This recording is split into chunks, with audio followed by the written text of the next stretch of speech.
Want to know just how amazing the universe is? Today, we're about to uncover an unbelievable secret between humans and angels. She tried to comfort the girl, but the differences between angels and humans were like elephants and little mice in a circus, hopelessly mismatched.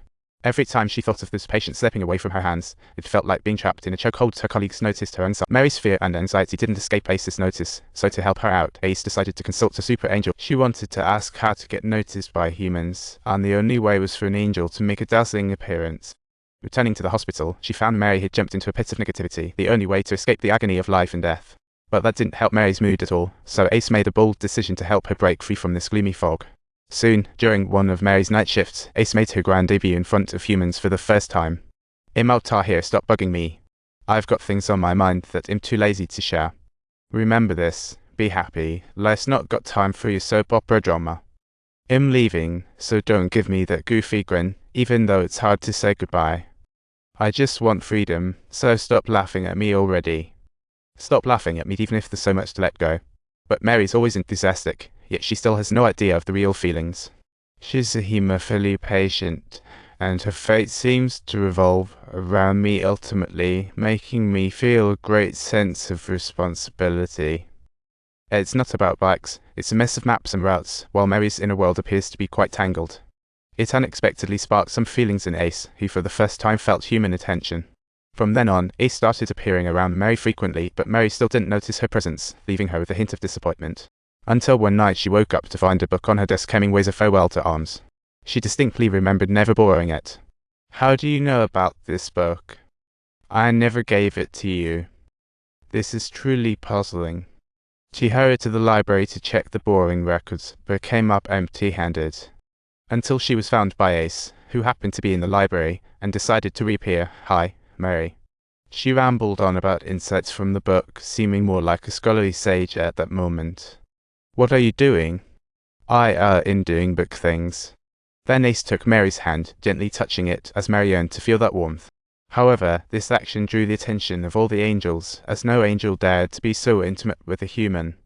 They decided to move to a different spot, so Mary headed to the supermarket to pick fruits, and Ace followed closely behind. Even though Ace had no sense of smell or taste, she was still curious about the fruits. "What does this taste like, sweet?" "It's akin to sugar sand melting deliciously in your mouth." With Mary's presence, she wanted to experience the joys of life that girls enjoy, and couldn't help but lean in. "That must be the most wonderful scent in the world. I want to know what it's like." Yeah, eyes normally react to protect themselves. When you feel something, it just turns into tears. Maybe intense feelings can trigger that kind of reaction. Your body needs to stay healthy, it might react. Just then, Mary's alarm went off. A patient was waiting for her rescue, and when Mary opened the door, Ace was already in the room. But no one saw her. Luckily, the patient wasn't seriously ill, just temporary suffocation from a blocked oxygen tube. Once the patient was stable, Mary returned to the lab to find Ace, only to discover she had mysteriously vanished. Meanwhile, Ace was helping to ease the previous patient's pain in her own way, but just as she was about to leave. "I can't see you, but I know you are there. Tell them I'm still around." Ace was stunned. She didn't understand how the patient knew she was there, so she reappeared. "How do you know where I am?" "You're so beautiful. I almost forgot that everyone else also looks incredibly great too." The patient knew Ace's angelic identity, expressed feelings for Mary despite reading hearts. Ace desperately wanted to know why.